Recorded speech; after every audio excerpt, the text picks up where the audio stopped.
in an 11-season career in which he won the Super Bowl not once but twice. He's the reigning Walter Payton Man of the Year award. I very rarely say this about a guest. I can just know one thing I just know about Chris Long is he smells good because he's joining as part of the Gillette deodorant campaign. Every hero sweats, some never show it. Chris Long back here on the Rich Eisen Show. How are you, Chris? I'm doing great, man. Thanks for having me. You bet. And your perspiration is all settled? Everything's good on that front? It's under control. Okay. It's under control thanks to Gillette deodorant. Okay, we'll get to that in a second. How's retirement treating you? Retirement's treating me great. God, for something that so many people make sound so scary, it's almost like an old wives' tale. I think this is this stuff's pretty cool. I can get used to this, like, quote unquote regular life. Well, in terms of that, Chris, I mean, just I've been around the NFL block quite a bit. Not like somebody is a member of the Long family might, but it is sometimes tough for guys to leave the field. Are you missing any part of it at all right now? I will miss game day. I will miss the opportunity to compete. You know, I was at I'll miss Philly for sure. I mean, like, I loved playing in Philly so much. That chapter of my career kind of, you know, the New England validated it because even though I had a lot of individual success on bad teams, I was on bad teams my whole career. So winning a Super Bowl there was great. But Philly just kind of put the cherry on top for me, and it gave me kind of a stable NFL home because the Rams have gone to L.A. I can't go watch St. Louis Ram games. Philly's close to home. It was so special what we did. We'll always be the first team to win a Super Bowl title there. So, you know, walking away from the game rather than getting, you know, released or listen, I mean, the reason I walked away, I'm not going to act like it wasn't because my role was shrinking. I mean, my role was shrinking, and some people were kind of, you know, not so high on bringing me back in the same capacity. But I didn't want to go play anywhere else, at least when I retired. So I wanted to retire an Eagle. I wanted to have control over my situation. And I think how you walk away can kind of affect how it's sitting with you. And I feel pretty good. You know, like, I played well last year, and I'm not getting run out of there. I'm not, you know, limping around. I'm happy. So, and I get to be with my family more, and I don't have to go to meetings anymore or go to practice or any of that stuff that a vast majority of us hate and don't admit we hate. Well, in terms of you know, family life, so what are you going to do? You're going to take kids to school? Are they old enough? Yeah. What do you got? So Waylon is 3 and Luke is 9 months old. So okay. You know, it's a pretty busy time. I am also working on some stuff on your side of the microphone, trying to be like you. I'm actually starting a digital media company that'll be hopefully launching in February in full capacity and doing a lot of stuff this fall. That'll be coming out soon. Okay. So I'm staying busy, man. I'm staying busy, and I still work out. You know, some people were joking on me that I look skinny this morning when I went on Good Morning Football. But I'm not that skinny. I'm deceptive, kind of like I'm deceptively fast. All right, so, you know, someone in my position, doing my job, I just turned 50, Chris. You know, I sometimes look around listening for footsteps. Are those footsteps yours coming from my job? Is that what I'm hearing right now? No, I got no shot at your job. I would like to you know, be doing a totally different type of thing. I mean, I watch your show, and you do a terrific job. Oh, thank you. My pod's going to be probably a little less structured and a little more irreverent. And maybe not as much sports, but we'll see. As far as the other stuff, I'm looking forward to bringing players into the fold under our brand to kind of let them have that voice where they're kind of cutting out the middleman and they can just kind of produce things they want to produce, or you know, architect their own pod or their show, and it's going to be exciting, man. It's just something to work on, succeed or fail at. So. That's what I'm used to with football, is having that challenge every day, and this is kind of scarier in a way. So, Chris Long, 2-time Super Bowl champion, recent NFL retiree here on the Rich Eisen Show. Is your platform going to be called "We're Not Sticking to Sports"? What do you think?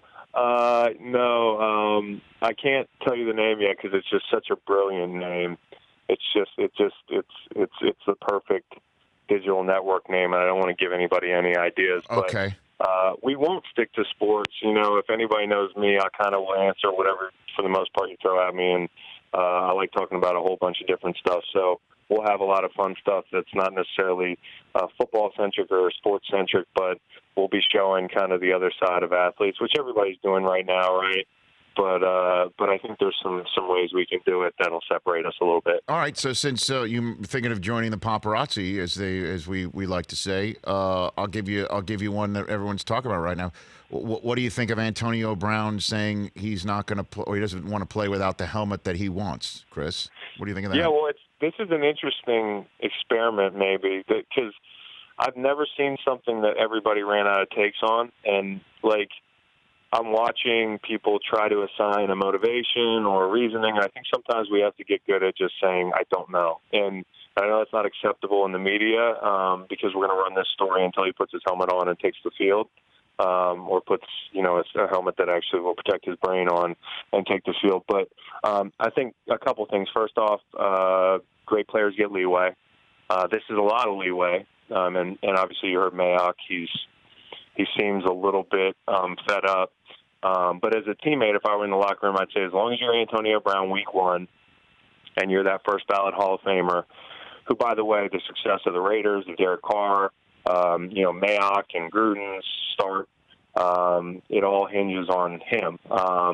So you really want him healthy and there for week one, and you want him being himself. But, great artists, great football players, great musicians, they got to be a little weird, right? And this is one of his eccentricities. And they said that when he was in Pittsburgh, I heard he used to go home with his helmet. I actually heard you say that. That's true. That's what I heard too, Chris. Yeah, and so you got to be a little different to be great, I think, sometimes. And there's more often guys who are quirky who are great than not. So week one, just be out there and be Antonio Brown, and there's nobody will remember this. Well, my issue, again, as I said yesterday too, in case you didn't hear that, is that what if he goes through the first 3 weeks, 250 yards receiving, just a mere 18 catches, one grab, and part of that might be just because, look, he hasn't had the timing down with Derek Carr. And you know how offenses are in the first couple weeks of a season, or just everybody, because preseason is nothing anymore now. So he might sit there and say this is the whole helmet. He can't get it out. He can't get his head, if you will, out of his helmet, or a helmet onto the head, and that's an issue. That's my concern here. It is an issue, and if he does not play at his level the first few weeks of the season, he's going to be rightfully kind of scorched for that. So in playing this game, and I don't think it's a game to him, by the way. I'm not sure what it is, and I'm comfortable saying I have no idea. But I think that there's reason to believe he really might believe that this is paramount to his success. But what he's doing is he is heightening the stakes for the first couple of weeks of the season. If there's a hiccup, if there's some drops there, it's kind of like the Beckham thing where, he goes on the boat and people are freaking out because he drops a couple passes in Green Bay. I think it's totally fine. I'm not comparing the two, strictly, because they're two totally different situations, but they're situations where you do draw some attention. And if you're not at your best, people are going to be on you. And that's just the flip side of this coin. So if you're great, you get the leeway. I think he should get his situation straight. And, I mean, even if he just held out because he didn't want to practice as a teammate, he's that great. He's transcendent. He's generational. He's the key to our success. Ideally, would you like him to be out there and be a model citizen? Yeah. But if he can help us win football games, we won't remember it. Now, if he's not great, the media is going to be all over him about it. All right, Chris Long, since you're on a paparazzi roll here, then I'll throw this other one at you here. Baker Mayfield and GQ came out today talking about Daniel Jones. I mean, another team's quarterback and a kid who's never probably crossed paths with Baker and has no beef with him, saying, I cannot believe the Giants took Daniel Jones. Blows my mind. Some people overthink. That's where they go wrong. They forget you've got to win. And I understand he's got a chip on his shoulder because he was told he can't. And when he was number one overall, everyone thought the Browns were crazy because of his height. I wonder what you think about that statement from Baker, Chris Long. Well, that's definitely. And first off, let me say this: I'm a big fan of Baker, and you know what? Me happens too, by the way. If you're a big fan of somebody, then you're going to say something that's slightly critical. But he's the guy that when I met Baker, and I was like, "Hey, never stop talking, bro. Like, do you? So I'm a big fan of his game, and I'm a big fan of him speaking his mind.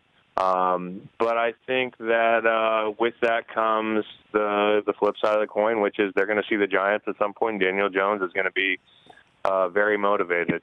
And I know some people have seen Daniel play this preseason, and he's actually looked kind of promising. I know the popular take was like they're the biggest boneheads in the history of the NFL. But we also don't know what people are going to be. Now, the only argument you can make against the Giants doing that is maybe he would have fallen to them. So it really didn't matter either way. But I think it's irregular for Baker to make those comments. I haven't read the article.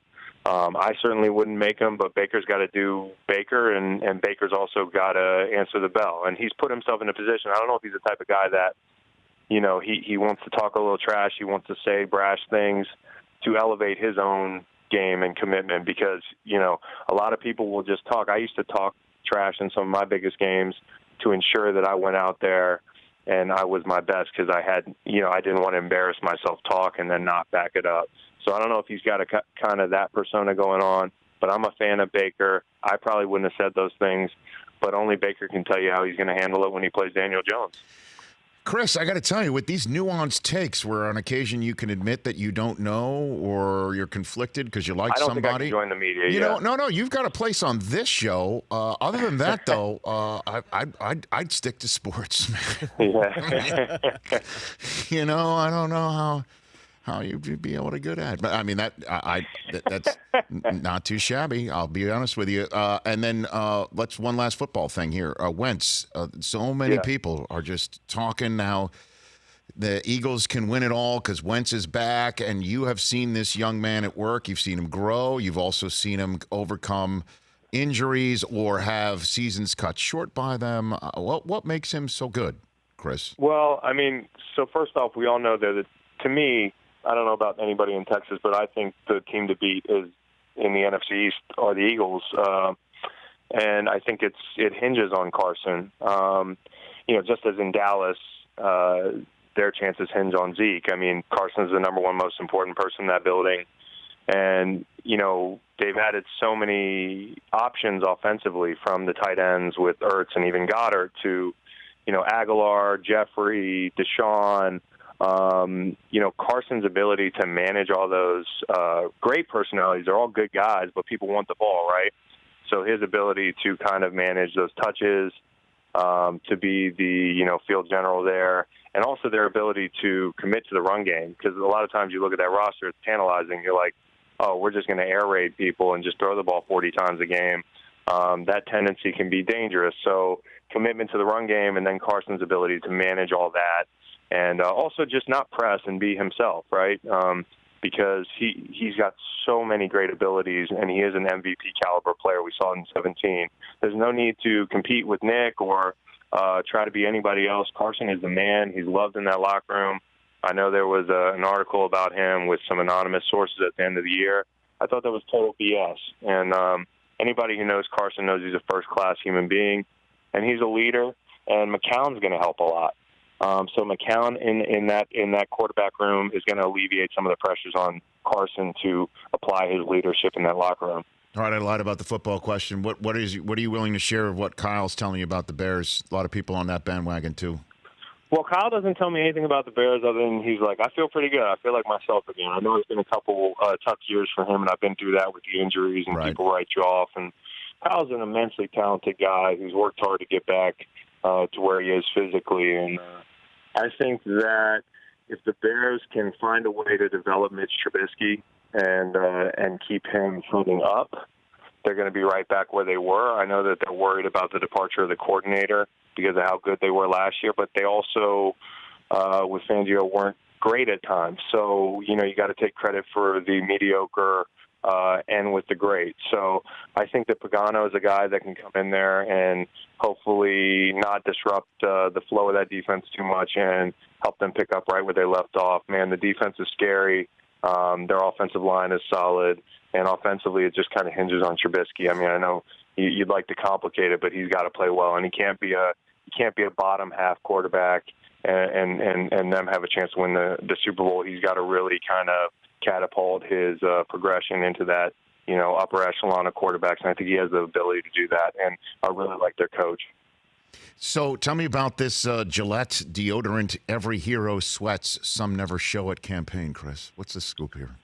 Well, I love working with Gillette deodorant because it's an easy partnership for me because it aligns with what I believe in, and that's they're kind of talking about what the quote unquote modern man, what being a modern man entails, and that could be a lot of things. But for me, as an NFL player and somebody who I know kids look up to and whatnot, it's letting people know that it's not just football. We are vulnerable. We have a lot of different interests. For me, it's my family, obviously, first, and then my foundation off the field that I'm very passionate about. So them being able to kind of shed light on the fact that, you might have a role model for young men that are looking up to football players or anybody else in any other industry, but there's more than what meets the eye, and it's usually somebody who's really invested in other areas.